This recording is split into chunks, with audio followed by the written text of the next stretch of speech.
ரசூலல்லாஹ், ஒன்றுமே நீங்கள் செய்ய வேணாம், நீங்கள் என்ன செய்ய, நேராக வெளியில் போய் நீங்கள் கொண்டு வந்த ஒட்டகத்தை, அந்த குர்பானி பிராணி நீங்கள் அறுத்து பலியிடுங்க, அல்லாஹ்வுக்காண்டு நீங்கள் அதை அறுத்து பலியிட்டுருங்க. அறுத்து பலியிட்டுட்டு நீங்கள் என்ன செய்யுங்க, நீங்கள் மொட்டை அடிச்சிருங்க. நீங்கள் மொட்டையை அடிச்சுட்டு நீங்கள் கிளம்ப ரெடியாயிருங்க, மதீனாவை நோக்கி நீங்கள் கிளம்ப ரெடியாயிருங்க.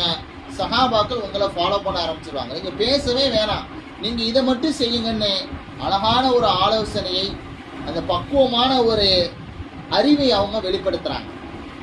அப்போது நபி ஸல்லல்லாஹு அலைஹி வஸல்லம் என்ன செய்கிறாங்க, அந்த இடத்துல அதே மாதிரி வெளியில் வந்து குர்பானி பிராணியை அறுத்துட்டு ரசூலுல்லாஹ் மொட்டை அடிச்சுட்டு மதீனாவை நோக்கி முன்னோக்கக்கூடிய பயணத்தை துவங்கக்கூடிய வேலைகளை ஈடுபட ஆரம்பிச்சுட்டாங்க. ரசூலுல்லாஹ்வுடைய இந்த செயலை பார்த்தோன்னே சஹாபாக்களும் ரசூலுல்லாஹ்வே கிளம்பிட்டாங்க. சரி, நம்மளும் இங்கே இருக்க வேணாம், நாமளும் ரசூலுல்லாஹ் கூடவே மதீனாவுக்கு போயிடலாம் என்ற எண்ணத்தில் என்ன செஞ்சுறாங்க, அழகான எல்லாரும் அமைதியான முறையில் குர்பானி பிராணிகளை அறுத்துட்டு மொட்டை அடிச்சுட்டு நபி ஸல்லல்லாஹு அலைஹி வஸல்லம் அவங்க கூடவே மதீனாவுக்கு சஹாபாக்களும் கிளம்பி சென்றார்கள் என்று நாம் பார்க்கிறோம். இதற்கு பிறகுதான் அல்லாஹ் தஆலா அந்த இடத்துல ஒரு ஆயத்தை இறக்குகிறான். நபி ஸல்லல்லாஹு அலைஹி வஸல்லம்